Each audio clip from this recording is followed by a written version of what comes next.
Muito bem, então estamos no nosso segundo bloco com a nossa convidada especialíssima, a doutora Evelyn Drummond. E ela já deu um toque anteriormente num assunto que preocupa a todos, né?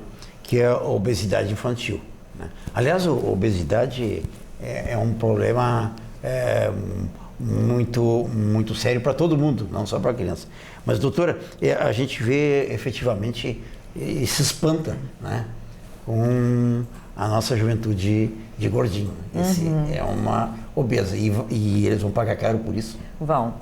Vão pagar, infelizmente, né? E a gente já começa, assim, desde pequenininho a estimular a amamentação, né? Porque quanto mais o bebê for amamentado pela mãe, menos complementos, menos leite, né? Menos mingauzinhos, que as pessoas gostam de dar, aqueles mingauzinhos de bolachinha. Gente, aquilo me deixa nervosa, né? Ai, posso dar um mingauzinho de bolachinha maisena, aquilo é farinha pura, bota um açúcar, bota banana. Gente, aquilo, além de deixar gordo, né? A criança vai estragar os dentes, né? Então, começa a criar hábitos na criança, tudo tem que ter açúcar, e bota chazinho com açúcar, então não dá, né, gente? Então, a gente tem que procurar amamentar a criança até os 6 meses exclusivamente com leite materno, né? No momento em que a criança vai para a creche, que hoje em dia a sociedade está de uma forma diferente, as mães estão no mercado de trabalho de uma forma maciça, as crianças não ficam na creche como se fosse assim luxo. Antigamente, eu me lembro que quando eu terminei a residência em pediatria, era chique, né? Muito chique lá em Porto Alegre. Ah, vou botar minha filha em creche, meu filho... E as madames lá ficavam em casa, não precisavam fazer nada. E o filho ficava o dia inteiro na creche. Era muito chique, era status, né? Ter o filho na creche. Hoje é uma questão de necessidade, né? Então, meus filhos também foram criados e eu acho super importante, assim, ó, uma creche para eles, para aprendizagem, ter bons profissionais. Se puder ficar com a avó, fica, né, com uma tia, mas eu acho assim, se você não tem uma pessoa de confiança, uma pessoa que possa estar disponível para cuidar da criança, é melhor ter uma creche, porque as tias são sensacionais, né? E outra coisa, assim, ó, importante é o tipo de alimentação, né? É importante que a criança não fique comendo muitos doces, muito açúcar, aquelas papinhas, como eu já falei, procurar de uma forma mais natural a alimentação, fazer alimentação em casa, evitar papinhas compradas só em último caso, né? Quando a gente realmente precisa sair. Dar bastante água para a criança, né? Deixar a criança fazer exercício, porque a maioria das pessoas hoje em dia mora em apartamentos, né? Aqui na cidade é diferente, a maioria mora em casa, mas nas grandes cidades mora em apartamento. Então a criança fica na frente da televisão, tomando uma madeira o dia inteiro, comendo bolachinha, comendo salgadinho, porque às vezes tem uma pessoa que cuida, a mãe tem que trabalhar fora, o pai, a criança fica lá em cima do sofá e dele comer o dia inteiro, quando vê tá uma pipa, né? E assim os pais também começam a fazer muito agrado, se sentem culpados também. Olha, a gente trabalha fora, aí o filho vai lá no supermercado, esperneia, sapateia porque quer salgadinhos e quer não sei mais um monte de coisas. E aí o que acontece? O pai e a mãe se olham assim, ai, coitadinha, a gente trabalha fora, então a gente também não pode ser ruim, então vamos dar, sabe, os salgadinhos, nada contra salgadinho, mas assim, ó, um salgadinho uma vez que o outro, tudo bem. Mas assim, ó, não sempre, porque aquilo tem excesso de sal, excesso de sódio, vamos falar, é sal, é muito salgado, aquilo faz mal para os rins, né? E não tem nada de nutritivo. Então, mais importante seria você oferecer uma fruta diferente. Ah, vamos fazer uma saladinha de frutas hoje, compra um moranguinho, uma coisa que a gente não compra todos os dias porque nem sempre tem. Compra um moranguinho, vamos fazer uma saladinha de fruta, vamos fazer fazer alguma coisa bem enfeitada. Então, fazer com que a família participe do preparo de alimentos mais saudáveis. Isso é importante, porque essa criança, depois, eu digo para as mães, o teu filho vai me odiar, vai me chegar lá do outro lado da rua e vai dizer assim, aquela doutora me deixou gorda, eu quero comprar aquela roupinha bonitinha, né? As guriazinhas gostam da Hello Kitty e daquelas roupinhas todas, né? Bonitinhas, daqui a pouco não entra em nada, é só extra G, e aí não tem roupa, vai dizer assim, aquela pediatra, aquela doutora que me deixou ficar gorda, minha mãe não levou bronca dela. Não que a gente brigue no consultório, mas a gente pede para as mães, né, tomarem um pouco de cuidado na alimentação, procurar alimentos frescos, bastante frutas e verduras, estimular a criança a tomar bastante água, refri uma vez por semana e olhe lá, sabe? Porque não traz benefícios para a criança. Porque a gente não pode dizer assim, meu filho não vai comer açúcar, não vai tomar nada. A gente tem que criar dentro de uma sociedade, né? Ah, hambúrguer, né? Eles gostam de final de semana, vão passear, vão no shopping. Olha, é uma vez ou outra, nada de todos os dias. Porque daí você vai vendo que a criança vai criando células de gordura e aquelas células de gordura, elas nunca mais saem. A pessoa pode até emagrecer, a célula emagrece.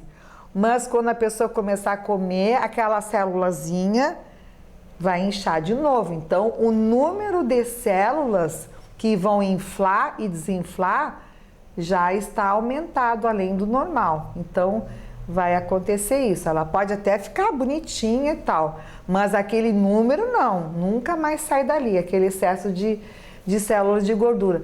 E as nutricionistas batem muito em cima disso, né? A minha filha é nutricionista, ela fala muito nessa parte de alimentação da criança também, né? Então, a gente precisa fazer um trabalho, justamente por quê? Porque a criança vai desenvolver hábitos errados e depois vai começar, comeu muito salgadinho, já vai querer comer ovo, bota sal no ovo, bota um monte de sal na batatinha. Ela não come batatinha com sal, ela come sal com umas batatinhas, na verdade, né?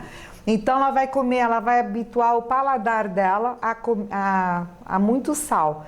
E o que vai acontecer? Aonde tem sal, o sal puxa água, né? Então a pessoa daqui a pouco começa a ficar inchada e demasiado, como a gente chama, começa a aumentar a pressão no sangue.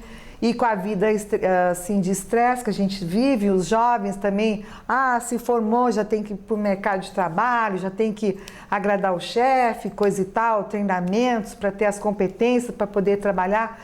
E o jovenzinho fica na pressão. Quando vê, tem um jovenzinho lá com uma pressão alta, não sabe por quê, né? E isso vai acarretando o quê? Alterações no coração e assim nós vamos, né? Vai criar, então, doenças que eram antes típicas da pessoa com mais idade, elas estão aparecendo naquelas crianças menores, né? No jovenzinho. Por quê? Porque o pai, a mãe e o pediatra também, né, não ajudaram a família a dar uma orientação para a criança. E esse é um problema visível, né? Não tem como não se afastar dele, né? Assim como se a gente examinar, doutora, nos produtos, o pessoal sempre pede para examinar o sódio em todos os produtos que se comprar pronto. Olha, dá uma olhadinha no sódio lá. Chega a espantar. É exatamente. Chega a espantar. O sódio é só olhar. Tem dúvida do que é? Sódio é sal. E para conservar os alimentos. Né? Inclusive, lembro de uma discussão sobre o leite de caixinha. O pessoal, nessa vida prática, compra o leite de caixinha para não estragar. Bom, o leite de caixinha para conservar tem que ter sódio. Então começaram a notar que as pessoas que só tomavam aquele leite acabavam com gastrite, exatamente também por isso. Não, é saudável, claro que é saudável, mas tem sódio.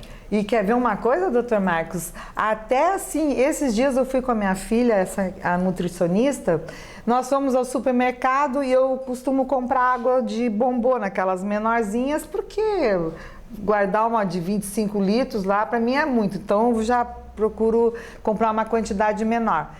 E aí ela falou assim, mãe, olha aqui, mãe, olha o sódio. E eu não tinha me dado conta da coisa. Um tinha o sódio tipo assim, 20 miligramas, agora não vou saber assim certo. O outro tinha menos, o outro tinha 5 ou 6. Então ela falou assim, mãe, se você tomar essa água, você vai ficar com sede. Então às vezes as pessoas tomam água, parece que estão sempre com sede. E tá o sódio ali embutido, a pessoa não se dá conta, né? Então a gente também tem que cuidar do sódio, a quantidade do sódio, comparar o sódio que está nas águas, quando a gente vai comprar para consumir, sabe? Então isso é importante também. Embutidos, conservas, isso. Também. E aí muitos pais também não têm tempo de fazer a cozinha e compram o potezinho da sopinha. Né? Ah, sim. E aquilo também é... Aquilo é prático, né? Aquilo é prático para quando vai sair, mas o bom mesmo seria dar o alimento natural, assim, sem fresquinho, dúvida. Feito em casa, né? Sem dúvida.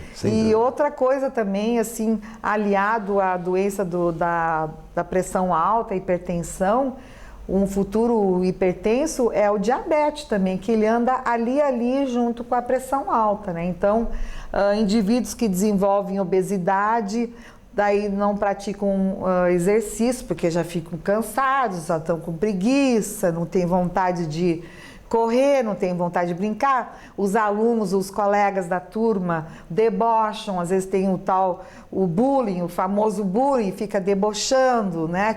Fazendo piada, chacota da criança, a criança não quer ir para a escola.